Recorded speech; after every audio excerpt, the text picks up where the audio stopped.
Hello, everyone, and many thanks for joining this stream. And many thanks to all the members of our community who will either join later on this stream or will watch video afterwards. Today is, of course, 2nd of June. Now it's 11 o'clock in the morning, Moscow time, and I have prepared quite a number of news on some major developments, and I hope you will find this episode informative and useful due to direct talks between Russian and Ukrainian delegations in Istanbul that is scheduled for 1300 hours local time and Moscow time. We are in the same time zone. Later on today, approximately at 5 o'clock in the afternoon, probably, or maybe later, probably I will make second stream with all the latest news from Istanbul and in regards to some other major developments. So I'm announcing this now. And well, if you have any questions, dear friends, or comments that you want to be highlighted during the stream, as always, you can send it through support platforms, through PayPal, Boosty, for example, or during the stream itself with the super chat on Rumble. And of course, I will react on those questions and comments either during this stream or during the next stream. So anyways, I will react on your questions if I receive those through these support platforms. I have one question that I received from Boosty yesterday, and after news segment, I will react on that question. And so I guess this is it for intro, and let's go through some news now. And well, first of all, of course, I'm going to be focused on yesterday's developments. So 1st of June most definitely will go down in Russian history as one of those dark days when nothing goes right or everything goes wrong. In the morning yesterday, news broke about relatively large-scale terrorist attacks of Kiev regime on Russian railway network. I spoke about this during yesterday's community chat live stream.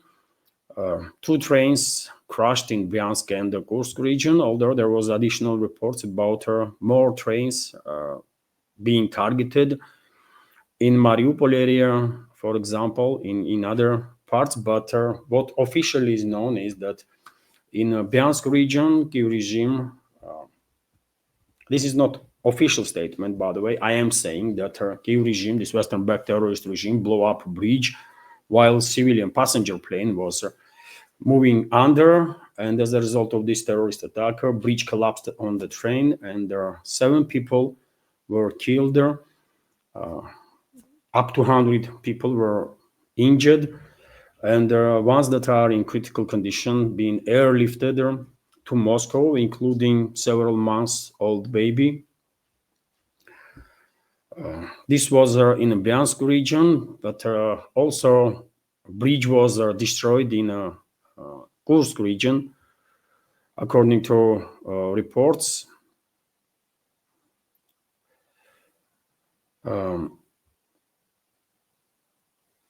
Let's go through this news. A passenger and a freight train have crashed in the Bryansk and Kursk regions, with casualties reported. The main details are in this report updates.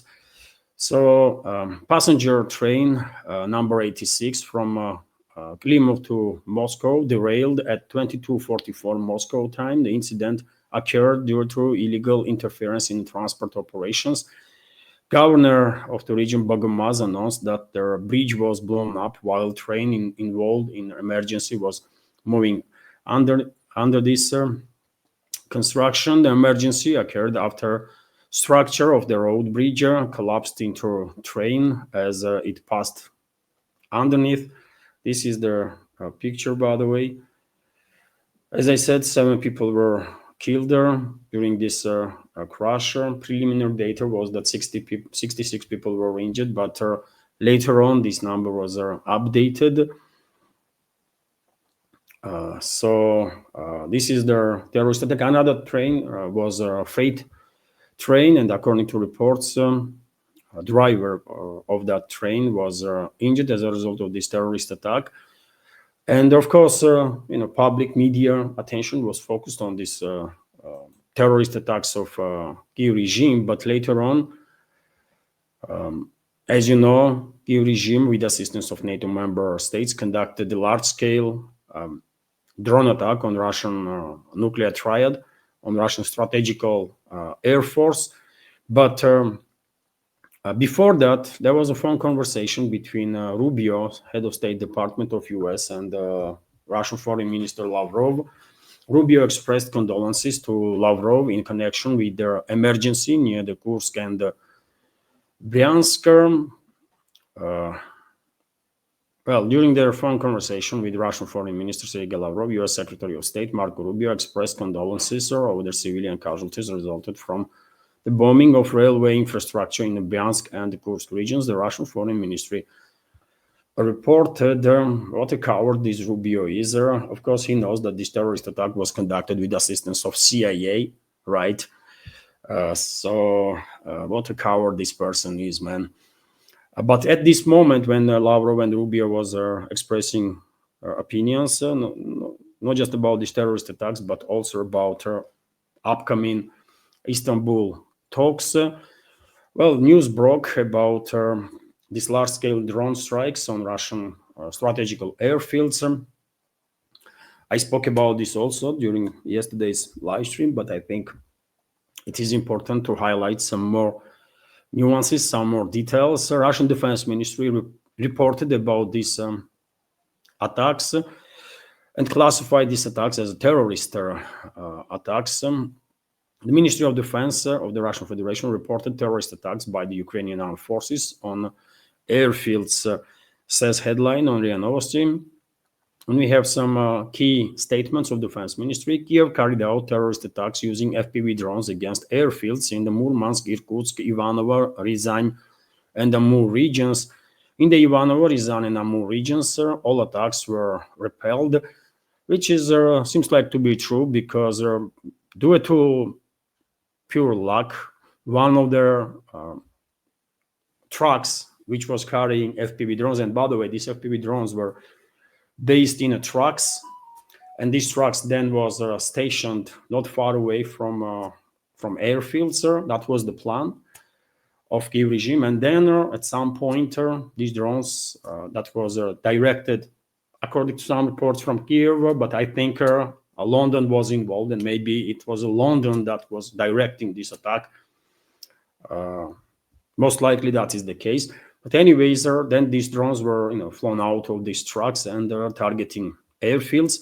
But due to pure luck, really, one of their vehicles, one of these trucks, exploded while it was on its way towards one of the airfields, and another two trucks were neutralized. According to reports, were neutralized by passers-by when they noticed that drones were, flying out of these trucks.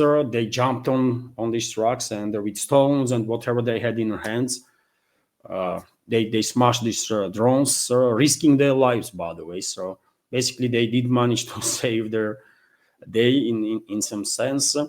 And local authorities where this was occurring are considering now to award some, award these people for their courage. So yes, in Ivanovo, Ryazan, and Amur regions, all attacks were repelled. In Murmansk and Irkutsk regions, several aircraft caught fire as a result of drone strikes. I shared on my Telegram and Twitter X page yesterday some of the videos from these attacks. And even though Kiev regime claims that about 40 or 50 planes were destroyed as a result of these attacks, this is false information. In reality, according to more or less reliable sources on internet, in Russian segment of, let's say, Telegram, for example, I can say that probably up to 10 planes were destroyed. Seems like 4 Tu-22s were destroyed or damaged as a result of these drone attacks, and also 4 Tu-95s. Both planes are strategical bombers. Tu-22s are long-range bombers. I think they class is the strategical bombers, and there are also for Tu-95s. You most definitely are familiar with these planes, silhouette of these planes. Also, according to some video footage that is available, one may argue that IL-76 transport plane was hit, and there are potentially AN-12 planes. So it's up to 10 planes, 10 planes overall, which is still a huge deal, obviously. And most importantly, this was an unprecedented attack on Russia's nuclear triad. And Russia's nuclear deterrent was clearly challenged by NATO, because obviously behind these attacks, we should see, I see definitely, UK and US. This attack could not happen without authorization of Trump and Stammer, president of US, and prime minister of UK. I have no doubts about it whatsoever, not even for a second, no matter what Western propaganda gonna say about it. So this is a clearly challenge to Russian nuclear deterrent. And for a reason, yesterday during the stream, I was saying that, well, 1st of June may go down in history as a day when fate of humanity was sort of decided, because consequences of this attack gonna be big, massive, I think. Right. Although let's go. Let's keep it in a chronological order. So yes, also it is worth noticing that unfortunately production of Tu-22s and Tu-95s are cancelled for quite a while ago, and therefore it will be extremely difficult for Russia to reintroduce these planes to Air Force, strategical Air Force. But maybe Russia will have no option but to accelerate production of Tu-160 strategical bombers, and that will be one of the results of these attacks. We'll find out. And in the stocks, there is quite a number of not Tu-95 strategical bombers, but Tu-22s for sure, and there may be some of those bombers can be updated and bring back into service. That's possibility, I think. But let's go through some statements of Defense Ministry. The drones were launched from the territory located there in the immediate vicinity of the airfields, as I already said, from trucks. The fires have been extinguished. There were no casualties among military personnel or civilians. Some of their participants in a terrorist attack have been detained. So already some arrests have been made, and investigation is underway, of course. And probably in upcoming days we will learn some more about it. But clearly this was a bigger impact on Russia, huge, I will say, strike on Russia, on Russia's military, and also reputation, by the way. This was clearly serious, very serious breach of security, because yet again, we are talking about nuclear triad. We are talking about strategical bombers and their strategical airfields where potentially nuclear warheads could be located, right? Because the main purpose of strategical bombers, first of all, is to, if necessary, deliver nuclear strike on enemy forces. So definitely bigger deal, and obviously there is a huge celebration in the Western world, especially Russia hating Western world, and this celebration gonna continue for quite a while, I guess. But question is now how Russia is going to retaliate. What is going to be Russian steps? And yet again, because nuclear deterrence of Russia has been challenged, I think now only way to restore nuclear deterrence is to take some really, really decisive actions against their enemy that was involved in these attacks on nuclear triad. It's a key regime, obviously, Western-backed terrorist regime of Zelensky. Also US and UK, at least, right? Maybe French intelligence was involved in this, and French leadership maybe Germany also, but US and UK 110%, million percent, by the way, million percent. And at one point yesterday, Axios published that Kiev warned the US about strikes on Murmansk and Irkutsk regions. So Axios come up with an article in which they claim that, according to Ukrainian authorities, let's go through this news, sir. Ukrainian authorities warned the administration of the US, Donald Trump, in advance of planned strikes on Murmansk and Irkutsk regions and 3 other regions. Axios portal reports citing unnamed Ukrainian officials, right? And what happened then is that, I guess either someone from CIA or from White House or maybe Pentagon called this Axios leadership, whoever is decision maker there, and tell them, ordered basically them to retreat this information. And that's what they did.